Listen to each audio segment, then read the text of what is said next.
Hi, it's Mariah and my little assistant Caleb here, and we're going to teach you how to make lavender bath salts. It's just a super quick and easy DIY for you to do. Um, so we talk a lot about how we use these oils aromatically and topically and internally, but don't forget you can use them in the bath as well. So we're going to use lavender today because that's the oil we're talking about today. But some of the other oils you might want to use that have that really calming and relaxing effect are, like Peace is a good one, Roman chamomile, Forgive is even great, blue tansy. That might give you a blue tint in your salts. Geranium, clary sage, cedarwood, balance, whisper's great. You can even use rose and jasmine. And I'm going to show you. So those come in the rollers. We only get them in the rollers. So there's this cool little tool right here you could get, and it helps take off the top. Then you can use a pipet. These are super cheap. You can get these at the oil supply stores, and you can kind of draw it out that way and dip it in your salts. If you're interested in using an essential oil that's in a roller bottle, that's how you would do that. Caleb, what kind of oils do you love when you feel like calming and relaxing?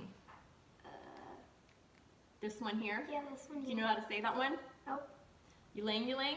Ylang ylang. It's a flower. So he loves that one. He was smelling all the oils, and that's the one that he picked out. So we might make some extra bath salts for him with that aroma. So if you want to do an immune boosting option with a sea salt soak or a Epsom salt soak, you can use arbor vitae, wild orange, and frankincense in your salts and do a soak that way for an immune boosting effect. So Caleb's going to go ahead and he's going to pour a cup of Epsom salt in. And Epsom salt's super cheap. You can get this at the grocery store. It's nothing expensive, so it's really easy. And while we're on the topic, let me tell you why we use Epsom salt. And one of the reasons is if you're just going to put your oils in the bath, they're going to float on top. So this is a way we could get them to mix in and distribute more evenly instead of just floating on top of the water. Also, Epsom salt has been traditionally used for like body aches and sprains and bruises, even ingrown toenails and arthritis pain and insomnia and a whole bunch of other skin irritations. And weren't you using it lately for something? Yeah, when you're sick. When you're sick and you're not feeling well, it's nice to have a good soak in the tub with some Epsom salt and some oils, right? Mm-hmm. Okay, so that looks good. It looks like you got about a cup in there. So you want to go ahead and pour that in we have a glass bowl here he's going to pour it into.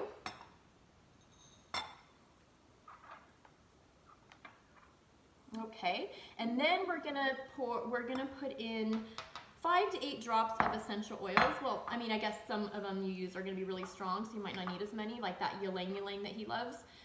Might be a little strong, but this one, if you want to drop lavender, this one's lavender, you want to do, let's do 5 to 8. Pick a number, whatever you like. 5. He's going for 5. So actually 7. He's going for 7. So put 7 drops in. Okay, and so then you just want to keep stirring that. Mix it around like that. So then, it's just very simple. You just stir in your oils into the Epsom salt. This makes a really cheap, easy gift. You can just put these salts, these scented salts into mason jars and gift them with a bow on top. Super easy, super cheap. I like to keep it in the bathroom, so it's right there when my kids or me we want to take a bath. It's really great for foot soaks too, and just to really get in that the self-care that we all need. So I highly recommend trying this. And while we're on the topic, let's talk about when your pores are open, after you get out of the shower or the bath. It's going to be a little bit, you might have a more intense experience if you use the oils right after that. So with some of the oils, it's not going to matter. It's going to be okay. They're very mild, like the lavender and the frankincense. Those are very mild oils that will not really give you an intensified effect. So those are pretty much okay. It's more the cooling or warming oils, you know, like anything with cinnamon, like the On Guard, or even the deep blue, that's very cooling, the wintergreen, all of that is gonna be a lot more intense. So you might wanna let your body cool down after you shower or take a bath before you use those oils topically. For me personally, I like it, like especially if I have some kind of pain, like I went to the chiropractor the other day and he adjusted me and he says, you know, you got to ice it down.